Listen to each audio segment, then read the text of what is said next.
The nurse is going to be here soon to plug in that IV and let the darkness take control. I don't believe in ghosts. I still don't. But I'm not sure how to explain some incidences. Years ago, when I was a fresh nurse, I had an elderly patient, Jenny, who lost both of her legs. She stayed in one of our wards for a few days, and she finally passed away one morning. So the room was cleaned and prepped so that another patient could come and use it. I was on night duty that night and booked a new patient in from surgery. He had an operation done on one of his legs due to an injury that he incurred at a construction site. At about 3 a.m, I heard his bed ticking away. He was fiddling with the bed remote, the type that you can elevate the bed's height and angles. It sounded like he had extended the height limit, so I walked into his room to check up on him. I didn't turn on the light, as the light from the hallway was enough to dimly light the room. I told him that he couldn't extend his bed anymore, and if his leg hurts, maybe I could administer some painkiller instead. He replied, "Sorry, there's an old woman with no legs under my bed trying to grab my legs. I want to raise the bed as high as I can so that she can't get me." I literally froze. Firstly, I was standing next to the bed, and I immediately thought of Jenny, the elderly patient who died earlier that day who lost both of her legs. It was too creepy. I just told him he's imagining things and just sped out of the room. I told my 2 other colleagues working with me that night, and they got chills too. When I worked at a burn unit as a nurse, there was this one particularly screwed up patient. He was an elderly man whose face was burnt beyond recognition, and his hands and feet had to have been amputated in the ER before he was transferred to the burn unit because of how badly they were burnt. He had deep gashes in his back, shoulders, and sides. He was castrated and penioctomied, and his perineum had been torn open. No idea who he was, where he'd come from, or what had happened. Nothing. Since we had no way to communicate with him, he mostly just lied in his bed with a bunch of IVs giving him painkillers and antibiotics and whatnot. One night, I heard groaning from his direction and went into his room to check up on him, since he had been generally totally quiet until now. When I pulled the curtain aside to see, I couldn't help it. I had to let out a gasp and came really close to screaming. He was sitting on the bed rocking back and forth, drooling and humming. I ran to get the other nurse, and when I got back together and tried to get him back to lie down, he started screaming in the most messed up voice I have ever heard, thrashing violently all over the place and banging his head against the wall. He spent 2 more weeks in the burn unit before being transferred somewhere else, but I never really found out where, even though I tried asking around. It was all really ominous, if I'm honest, and I know it's cliché, but I can still hear his screams. They just sounded so messed up, like a mix of a whistling kettle, the gargling of a clogged toilet, and a puppy being beaten. The weirdest part is that it sounded like he was trying to say something, but I couldn't understand what. They were clearly words, though. Though I've never worked in the medical field myself, I had a childhood friend whose mother worked at a particularly notorious hospital for the criminally insane in the UK. She was a nurse on the women's ward, typically, though they had times where they were short-staffed, and she'd tell us about meeting some of the most famous criminals on the higher security men's ward. It was a demanding job. Once or twice she came home with a black eye from a patient, and in an unusually bad incident, a broken arm. All the same, she was a very kind person, and saw the best in people, understanding that mental illness wasn't a choice, and these people were suffering. The stories she told me were also about the building itself. It's an old stone building, full of traumatic memories for hundreds of people. Ghosts were an accepted part of the lives of the nurses there. They saw shadows and blurred figures moving past doors and windows. They had things moved and watched heavy metal doors that they themselves struggled to use be slammed shut by what looked like nothing. The patients saw things too. Some of them saw things that made them happy, others very upset. The people there weren't living happy or full lives, and sometimes they would have patients attempt suicide. They typically were able to prevent it, but sometimes they weren't so lucky. One night, my friend's mother was on duty in one of the lower security wards making her rounds, when she saw a woman with short blonde hair sitting on the windowsill of a wide open window. Not something one would typically see in a place like this, staring down at the ground below. They were quite a few floors up, and she was sure this woman was a patient, as she was still wearing her pajamas. Not wanting to escalate the situation or scare the woman into jumping, she approached slowly and was beside the woman before she spoke, asking what she was doing out of bed and at the window. The woman didn't react to my friend's mum whatsoever. She kept staring down out of the window, so she leant out to see what the woman was looking at. On the concrete below, she could just make out a body, with short pale hair, hollowed around the head. She looked back at the woman, but she was gone. She hadn't felt her move, and she was right beside her, and she seemed as flesh and blood as anyone else. The person did in fact turn out to be the woman with short blonde hair, who was in critical condition, and later sadly died after jumping. And my friend's mum was completely convinced that the woman they identified and the woman that she'd seen looking at the body were the same person. She would also tell us about a man who hung out in the staff-only area, who the nurses called Bill, and who had a tendency to flirt with the nurses. They'd have their hair pulled and skirts tugged, but they never felt threatened. Sometimes their drinks and food would be moved or the doors would rattle, but even then, they'd just tell him to quieten down and stop looking for attention and it would stop. No one had ever seen a full apparition apparently. They just sort of all felt it was an older man.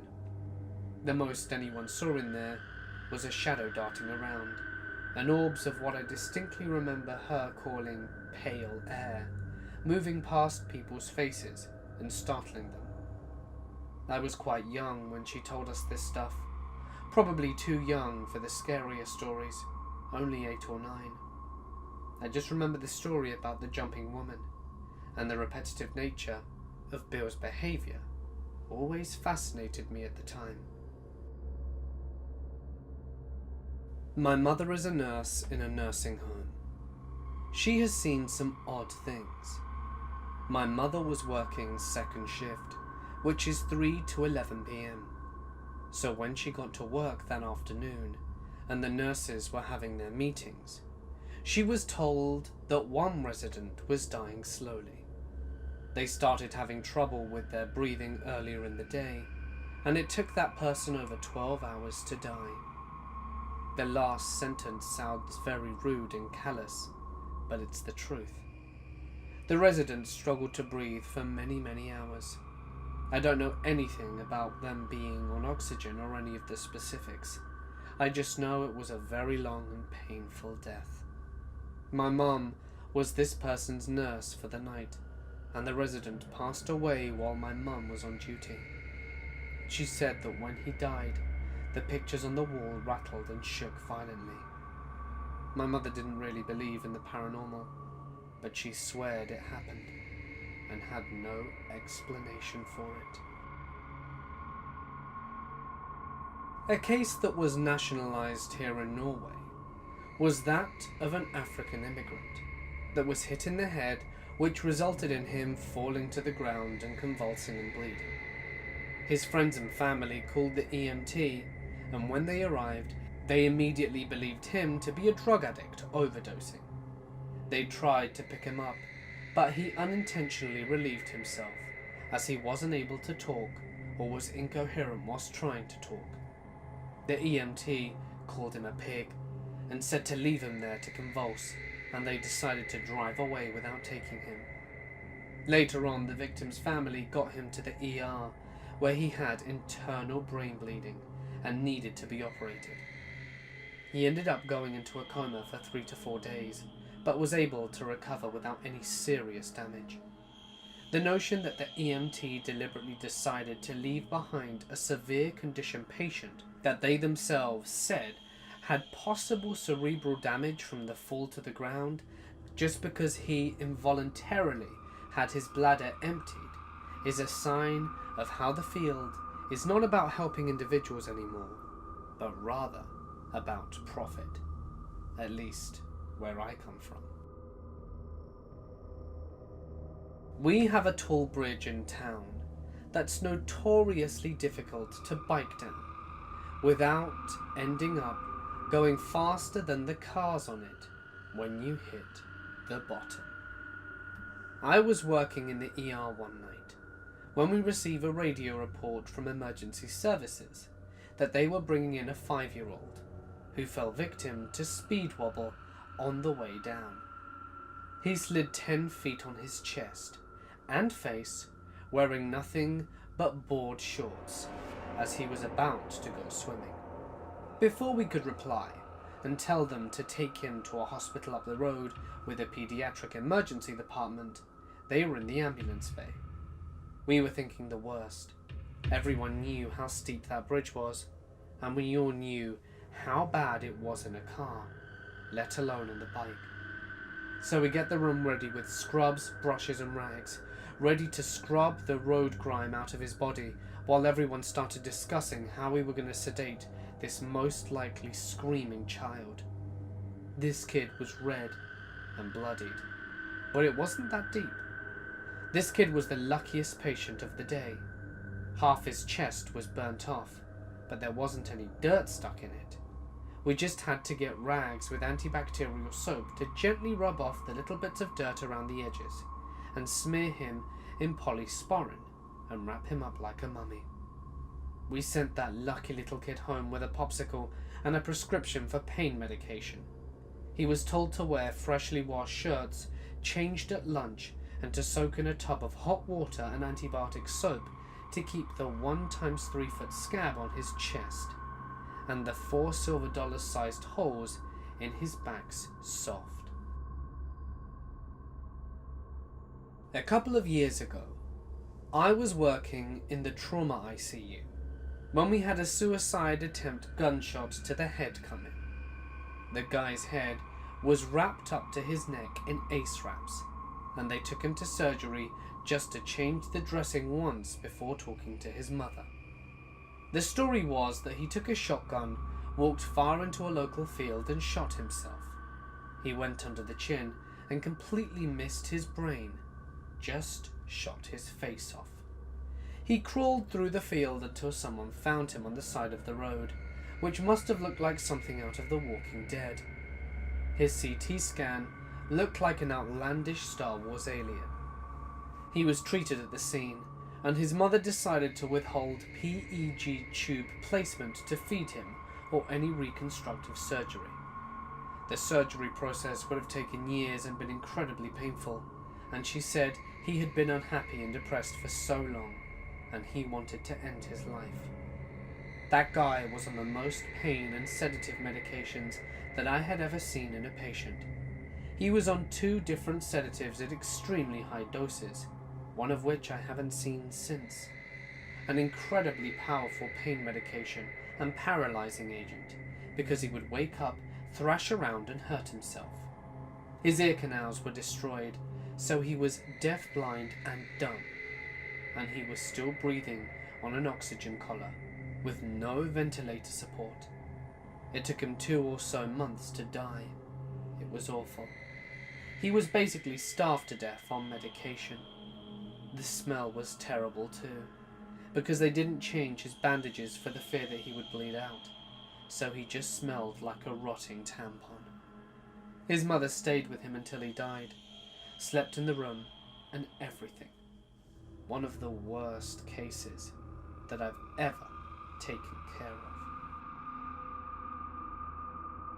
I spent a lot of time as a child in the Vancouver Children's Hospital because of some serious, very, very serious asthma problems.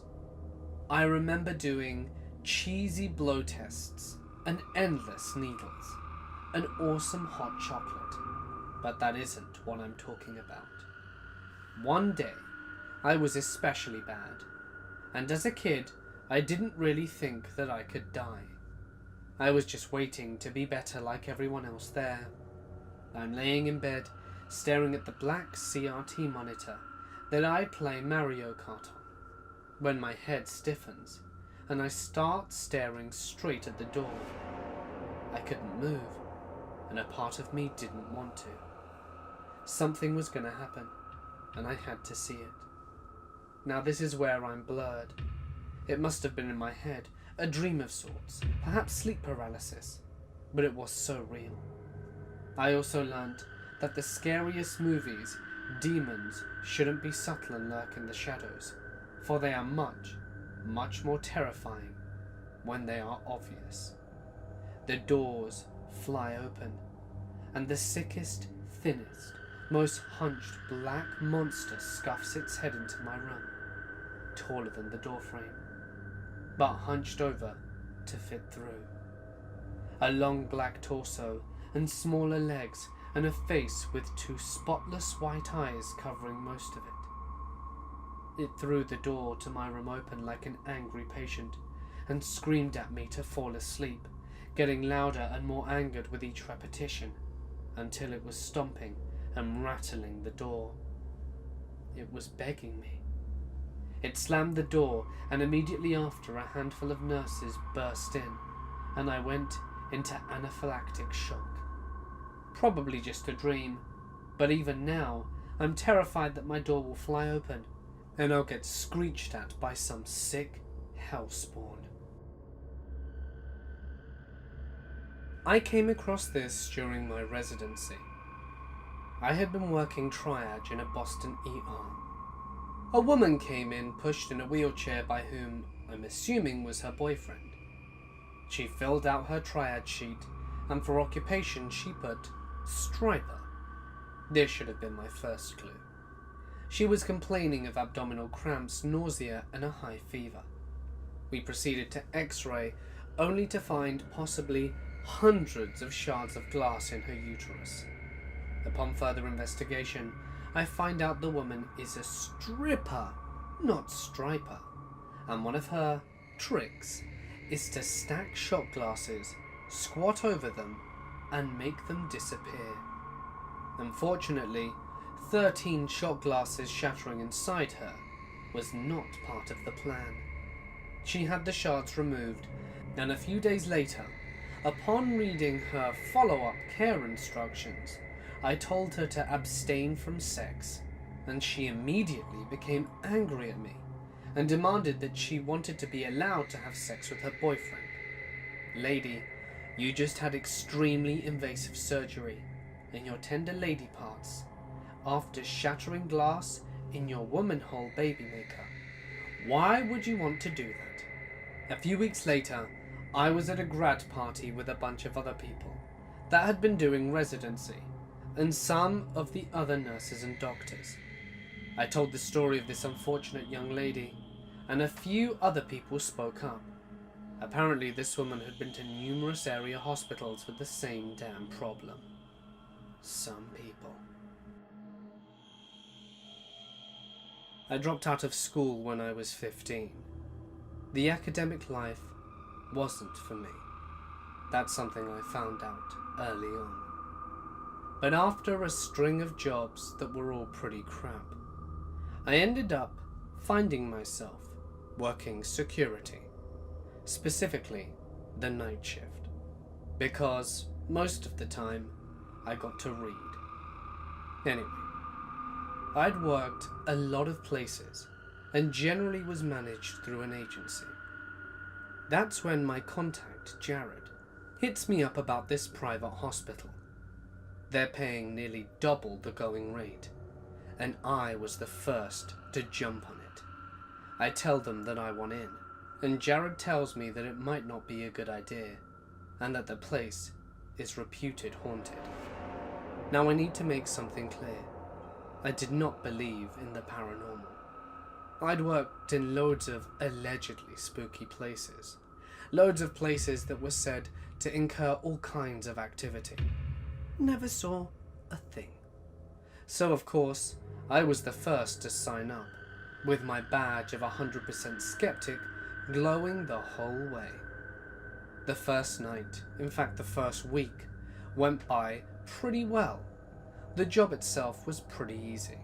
The part that I was supposed to secure was the basement, which had the morgue at the back. Great. Super easy. Barely an inconvenience. The most I had to do was walk around and make sure that nothing unusual was going on, I suppose. By far, the best paid and easiest gig I'd ever had in my whole life. As you can imagine, it was indeed short-lived. Otherwise you wouldn't be listening about it now, would you? Nothing really happened until about a month in. I was just finishing one of my books when I heard something near the morgue entrance. It was very faint. I decided to ignore it, thinking that it was probably the wind. Then I realized there is no wind, it's the morgue. And when I heard it a few more times, I grabbed my flashlight, my walkie-talkie, and proceeded to investigate.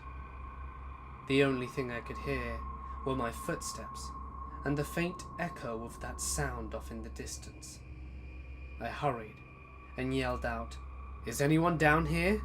as I scanned with my flashlight. No one was here. Just as I was making my way to where the sound was, it stopped. I looked all around, but couldn't find where the sound had come from. And so, I started walking back. I mean, what else would you do? When I was reaching my post, did I hear the sound start up again? Screw it, I thought. It was nearly time to do a full inspection anyway. So off I went. I started checking every single room, just clearing everything to ensure that nothing was amiss. And the sound persisted the whole time. When I was making my way to where the sound was coming from, it stopped again. This was starting to really piss me off. Someone was obviously down here and playing tricks on me. So, I decided to wait. I turned off my flashlight and hid in a corner, just to see if the sound would start up again, knowing full well that they were not going to get one out of me. And wait I did. The sound didn't come back. It's almost as if they knew I were there, which is fair enough. My shift ended at 7 AM, and when my relief came, I asked him to do one final sweep with me. A few people had been down in that time, but I kept a log of everyone who had come in or out, and there was definitely someone in here who wasn't supposed to be. I just couldn't find them. We did a whole search, and nothing. That left me a little bit unsettled, but I tried to write it off and forget about it. Not 3 days later, going back to work, did something creepy happen again. This time though, I was just chilling playing a game on my phone when I hear something far more unsettling. It's a baby crying. It's not a particularly loud or obnoxious cry. It's a faint whisper of a cry, sort of like the baby was quite far away, but yet not screaming. I ran to the genesis of the sound, fully intent on finding the baby. I'm sure that a mistake had been committed somewhere. There's no way that a living child should be down here, let alone a baby. I was genuinely in panic mode, and as I searched the place, the sound could not be located. I was starting to get scared. Where was this baby? I was in the room where the sound was coming from, and it was loud, so deafeningly loud. But in this room there was nothing. Absolutely nothing. It was one of the storage rooms with still no purpose. It was all too much for me. I called someone up on the radio and asked them to come down, because this was far too freaky. I asked if we could swap for the evening, and they said they didn't mind. I just had to go and look after the upstairs. When they came down, I asked if they could hear something. They too could hear the baby cries. When we went back to the room, it was still going. We couldn't find where it was coming from. And he told me that the doctors sometimes like to play pranks and leave little speakers that make those kind of sounds in the area. So I started to piece two and two together and assumed it was that. They just turned it on and thought they'd scare the crap out of us, and we just couldn't find that speaker. We both laughed it off. I assumed that it was just that, went back to my station, and within about 3 minutes of the guy leaving did the sound stop, and I was relieved. I knew there was a logical explanation to it all, I thought, and was feeling very clever about myself. It was about 5 a.m. now, and I had just 1 more hour until I could finally go home and get some much-needed sleep. That's when I hear someone. This time, it's just footsteps. They're walking up the corridor. This meant that they were coming to sign in the logbook. So, instead of just sitting there looking bored, I get up to greet the person. I don't see them, and it's kind of at an angle. So I come out of my little hut thing, and I look around the corner. There are footsteps, but there's no one there. The thing is, though, if there was a speaker, the footsteps were gradually getting louder. It must have been very well done for it to be faked. So, I started going in that direction. There was no one. And just when I hit the place that I thought the footsteps would be treading at, did the sound vanish. Funny, I thought. I turned back round to go to the guard post, and there she was. A woman in all white, mid-20s, just staring at me. I just about crapped my pants and saw her walking away into the distance. I ran out of that basement and chatted with the other security guard to calm down for the next hour. When I was relieved, I made one last look downstairs to make sure that no one had come and gone in my absence, and no one had. I wasn't sure if I believed what I saw, but in the morning, when my agency opened up, I told them that I refused to work there again, and that they needed to find me somewhere else to work. It was by far the freakiest thing that has ever happened to me, and I have refused to work in any kind of hospital since then. This isn't just one incident, but a series of incidences.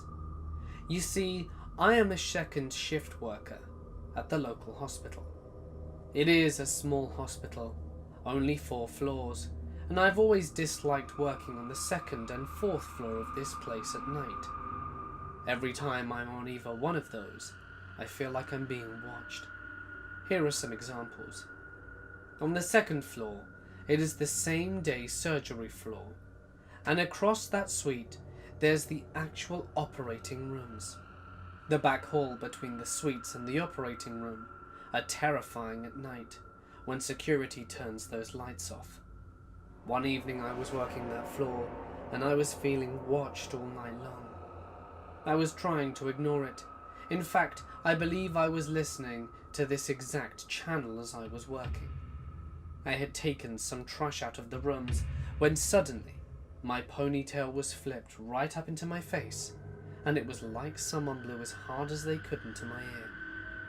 I freaked out so badly, I had to pull my hair out of my face and looked around. I was up against the wall trying to see who was there. but it was just me. I even tried to do the same motion again, to see maybe I had turned my head too fast. But even as I moved my head as fast as I could without hurting my neck, I couldn't do the movement again. I tried to ignore what happened and just kept cleaning, but the feeling never went away. Then last month, it was my weekend to make sure all the discharged hospital rooms were taken care of. On the 4th floor, there was the surgical recovery wing. No nurses like going down the hall ever, and when the lights are out and the doors are closed, it makes it even more terrifying. I was walking down the hall, heading over to clean the last room that was empty on that side, and there was no one on that side of the hospital, just me. The whole time, I felt terrified. I felt watched, and it was the same damn feeling I had on the 2nd floor.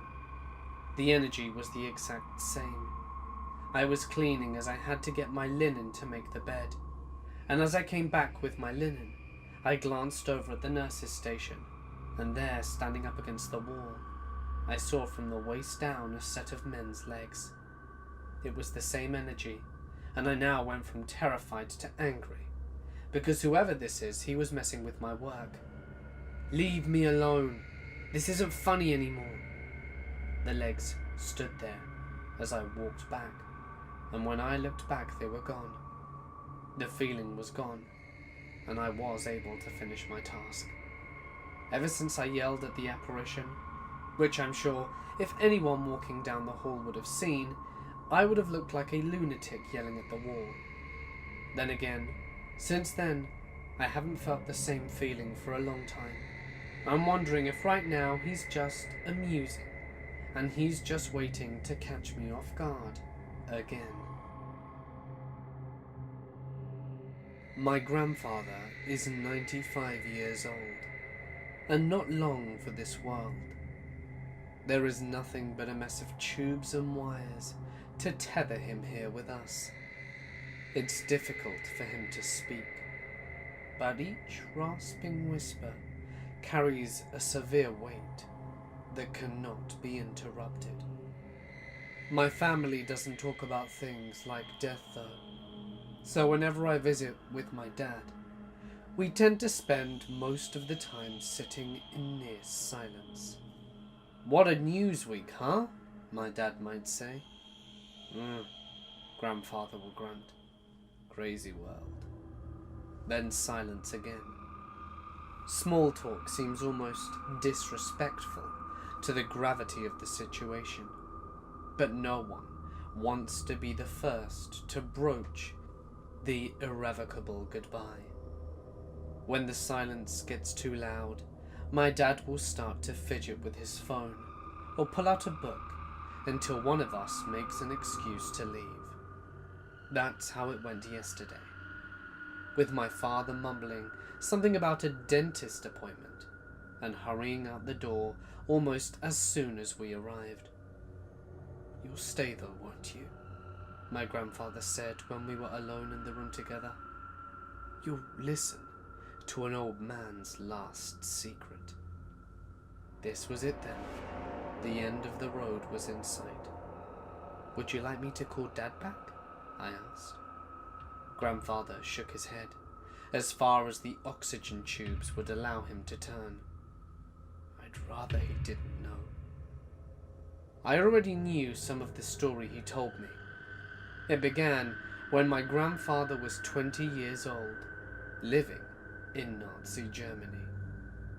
He'd been working forced labor on a farm, but managed to smuggle my grandmother and infant father out of the country, hidden in a grain shipment.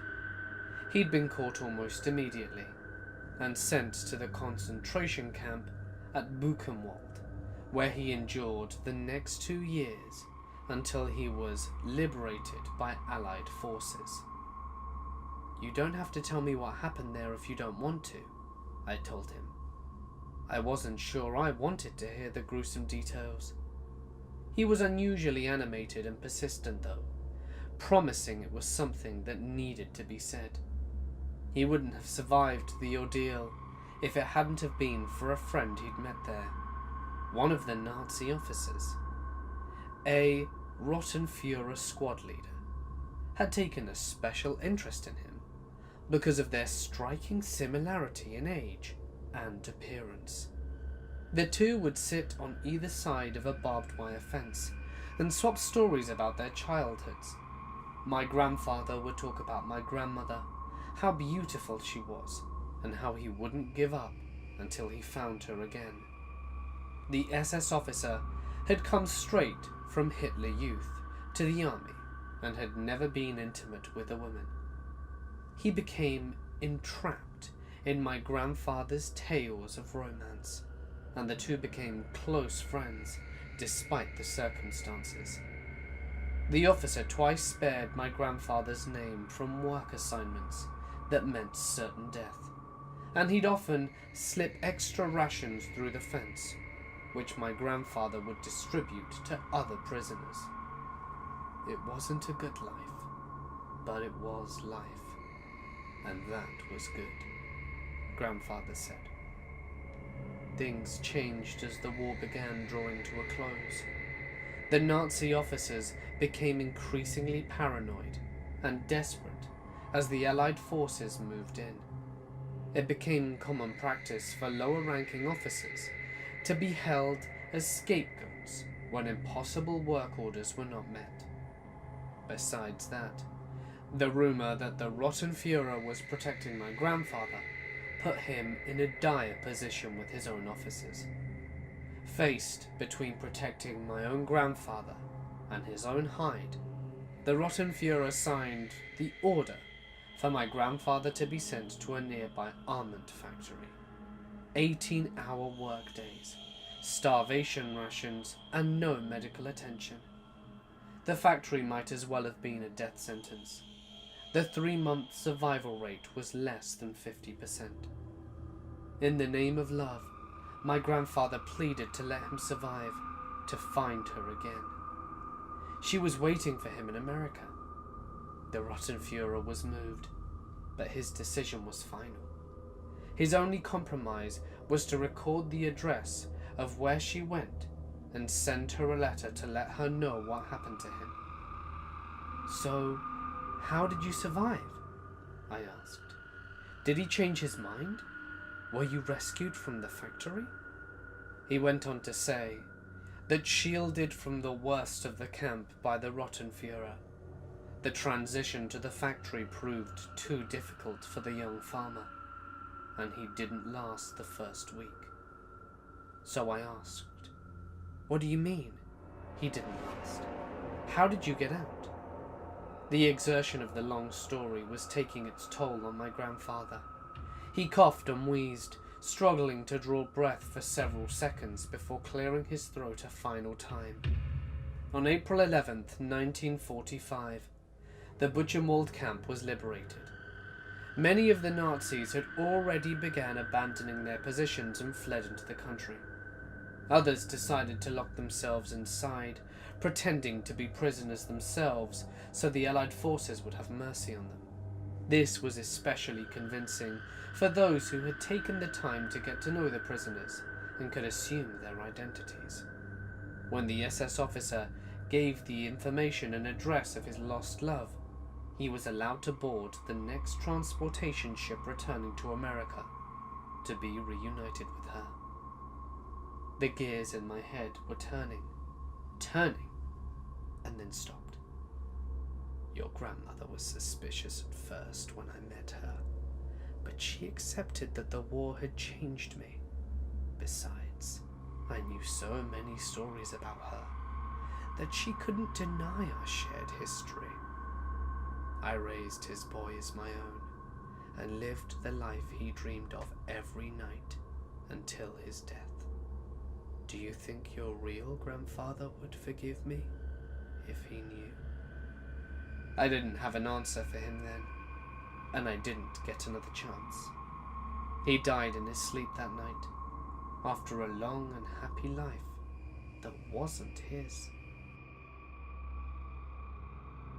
Hey guys, it's Mort here, and thank you so much for listening. Okay, The last story isn't a true story. It's a bonus story though, and I really liked it, and I thought I'd share it with you anyway. So, it is 10 true stories, just with an extra creepypasta bonus, written by the master Tobias Wade, who is amazing. I love his work. His website is actually in the description if you want to read more creepypasta nightmare fuel like that. But thank you so much for watching and listening. I really hope you enjoyed the video, and genuinely, that last one seriously got me. I loved the twist, and I hope you liked it too.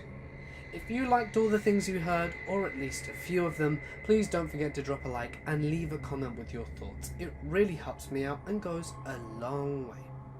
Also, if you haven't already, why not subscribe and press the little bell icon to be notified every time I post, which should be every night. And that way, you don't run the risk of missing your nightly spooks. If there's a story that you wish to share, feel free to send it to my email or post it to my Reddit. Either are fine. Just please be sure to add plenty of punctuation, paragraphing, and detail into your stories to maximize the chances of it being selected. But anyway, for now guys, it's time for me to sign off. Stay awesome, and I'll see you in the next one.